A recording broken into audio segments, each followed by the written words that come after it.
Hey everybody, it's Jason with Parallel Reality coming back with you here today. An article from Breitbart dated April 23rd, and in a surprise to absolutely nobody, the Media Research Center concluded that Facebook has interfered in U.S. elections 39 times since 2008. And I know there's a lot of reports out there, like Google's done the same thing, but I mean, so that's why I said, I'm like, you know what, this isn't news, but let's see what they have to say. I mean, I should say it isn't news from a perspective of like everybody that would have figured this was happening knew about this, but there's never been like something actually reported on it. So it says a recent study conducted by the Media Research Center, or MRC, has uncovered 39 instances of Facebook interfering with U.S. elections since 2008, raising concerns about the platform's influence on the democratic process. According to a recent study by MRC Free Speech America, Facebook has been caught interfering in U.S. elections 39 times since 2008. The platform's election-interfering censorship began in 2012, reached its peak in 2020, and has started to fade somewhat in the early stages of the 2024 electoral cycle. And I'm going to go ahead and say right now that that's probably going to change for the 2024. And a whole bunch of pictures here, a whole bunch of transformers.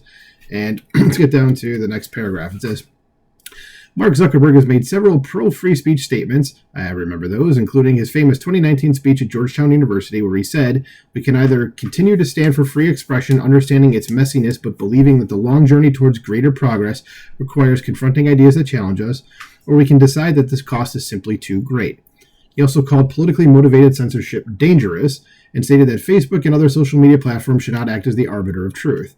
Well, he sounds like he would like to do what Elon Musk actually has with X, but he is definitely not doing that. It says, however, Facebook's actions have often contradicted these statements. In 2012, the platform suspended a veteran PAC, or Political Action Committee, for a meme drawing attention to the attack on Benghazi. Yes, because of a meme. Okay, just keep that in mind. It says in 2016, Facebook censored then Democratic Party candidate Bernie Sanders and conservative topics and news. Why was Bernie censored? I don't know about that, and that just seems like that would be weird because like doesn't Facebook lean like to the hard left, and that's Bernie. Bernie's a socialist, so yeah, or he's a commie, really. Okay, that just seems kind of weird, but okay. I understand them editing conservative topics, but just the whole Bernie thing seems a little odd. It says, the censorship escalated in 2018, with Facebook removing ads for several candidates for Congress and state legislatures. The 2020 election saw an explosion of censorship on Facebook, with the platform censoring posts and ads from then-sitting President Donald Trump at least 4 times and taking down 7 political ads paid for by the political right.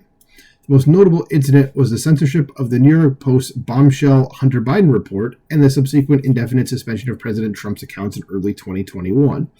In 2022, Facebook continued to censor multiple gubernatorial candidates and candidates for U.S. Congress, including Representative Rich McCormick, Republican of Georgia, Virginia GOP congressional candidate Jerome Bell, and Missouri GOP U.S. Senate candidate Eric Greitens. Most recently, Breitbart News reported that Mark Zuckerberg's Meta has planned for you to not see posts from Donald Trump, whose engagement on Facebook is down by 60%. You can read more about the MRC here, and I'm going to click on that and see what it says. I think this is actually, I did look at this really quickly before, and it's a pretty long article, I think, yeah.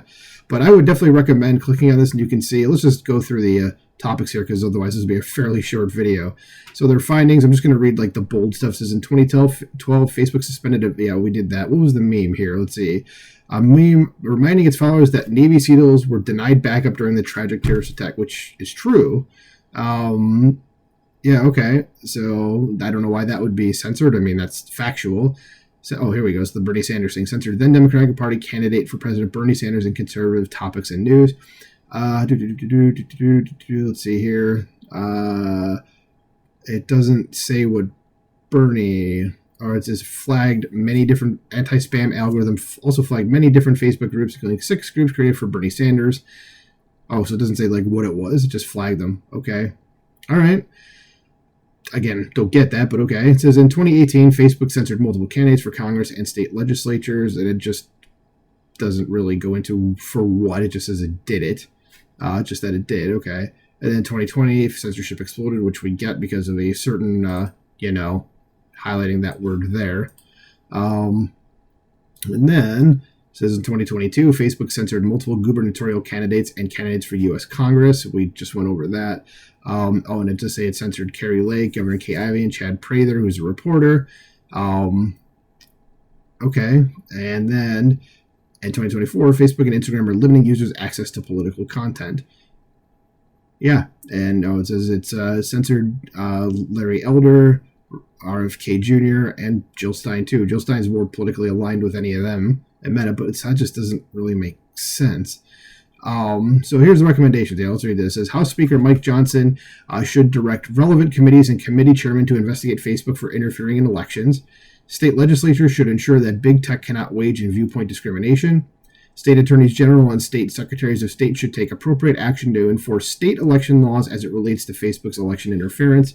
And in the spirit of openness and transparency, Facebook should establish a bipartisan blue ribbon commission to address the election interference and censorship issues outlined in this report. Yeah, then the full study, which we're not going to go into because I'm sure it goes into even more than what this is. But yeah, I definitely would recommend checking this out, reading this all in full. Well, I shouldn't necessarily say the Breitbart article, but sure, give them a click. Why not? But the MRC article, and I will make sure both of these are linked below. So definitely let me know what you think about this. I mean, are you surprised that Facebook interfered in elections, kind of like Google? What do you think could be done about it? Let me know in the comments below. Like, share, subscribe, and we'll talk to you soon. Bye.